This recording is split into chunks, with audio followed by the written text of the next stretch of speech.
Mahatma Gandhi was a quintessential liberal. Gandhi wanted people to be their best selves. Today, politicians want people to be their worst selves. Gandhi didn't agree with Nehru on the notion of the state. Nehru believed in the big state, in a controlling state. Gandhi believed in the small state.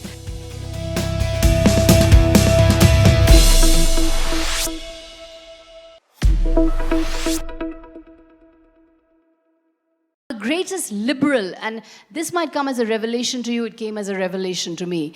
The greatest liberal in India, if we want to understand what liberalism means, is also the father of the nation. The father of the nation is the father of Indian liberalism. Mahatma Gandhi was a quintessential liberal. He held the power of the state, the power of the government, the power of politicians in the greatest possible suspicion. To him, the good state or the smart state was the minimal state. Now, a lot of people have accused me of being libertarian and saying that, are you arguing for an abolition of government? Are you against the notion of government? Now, that's not what I'm arguing. I'm arguing that liberal ideals basically means greater freedom for the individual, greater civic, social, economic, political freedoms for the individual, less power for governments, less power for politicians, less power for these feudal rajas who get the vote and then think they can do what they want with our freedoms. So I find it very interesting that you refer to Gandhiji, because, you know, one of the basic concepts of Gandhian thought is the idea of Swaraj. And this is not Swaraj only as a political term, it's Swaraj as a principle of relationship between power and the individual. Hence he says Swa, the self. It is the rule of the self. Yes, it's absolutely. You know, who is the satyagrahi? The person who is carrying out satyagraha, according to Gandhi, is the individual engaged in improving himself, trying to be his best self. Gandhi wanted people to be their best selves. Today, politicians want people to be their worst selves, to hate, to abuse, to be angry at somebody else, to define your identity as hatred and anger of somebody else. Gandhi's idea was politics which would induce people to become their best selves, to become their best, most evolved selves, you know, discipline, politeness, non-violence, kindness, charkha, self-reliance. God was truth. So when you serve God, you serve the truth. So how do you best serve God? By telling the truth.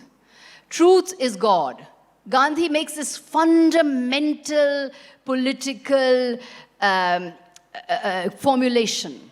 He casts God as truth. And that's what makes his politics moral. That's what makes his politics about the means and not the ends. You know, Anton Chekhov said that despicable means, even if they lead to a noble goal, will make the goal itself despicable.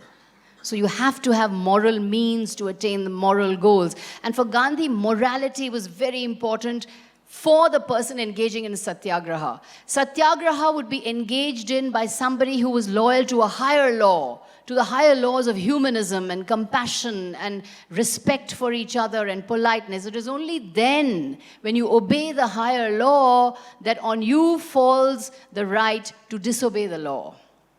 Right? You don't disobey the law because you're a criminal.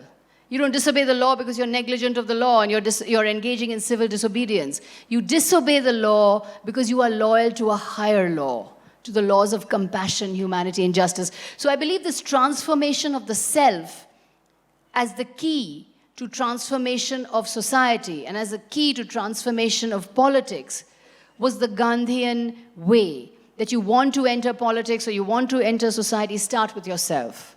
Begin with yourself. Begin the inward journey. And any kind of anger or violence was just not part of Gandhian non-violence. thought. Yeah. Non-violence at all times. And you know, not just violence in terms of violent action, but violent thoughts, violent emotions. Imposing your authority on someone is also violent. refusing to accept another person's view is also violent. And a crucial Gandhian legacy, which I think today's politicians need to learn, is that you can have love, you can have friendship, you can have cooperation, even without 100% agreement. You may not agree on various things. You could still have friendship. You can still have cooperation. He didn't agree with Ambedkar on Hinduism. Ambedkar called Hinduism a diabolical contrivance. Gandhi saw himself as a Hindu, but it was Ambedkar who Gandhi invited to write the constitution.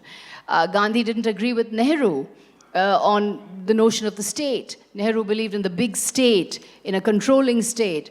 Gandhi believed in the small state. Gandhi, to my mind, was almost a libertarian in the way he viewed the state, but he still chose Nehru as his heir. So he held firmly to these beliefs, but at the same time, allowed dissent. He allowed people to disagree. And I think that is the beauty of our democracy, that, we must be allowed to disagree well. Why can't we disagree? We have to be allowed to disagree. You may have a point of view, I may have a point of view. We may not we may not share our views, but that's okay. We can still be friends. We can still talk. We can still meet each other. We can still, have a social evening together. It doesn't mean that we're mortal enemies. We have to, fight with each other because we have differences in view. So I think these are crucial liberal Gandhian beliefs, which in today's times, we must hold very fast, because I think that, as citizens, it is our time now. This is our time.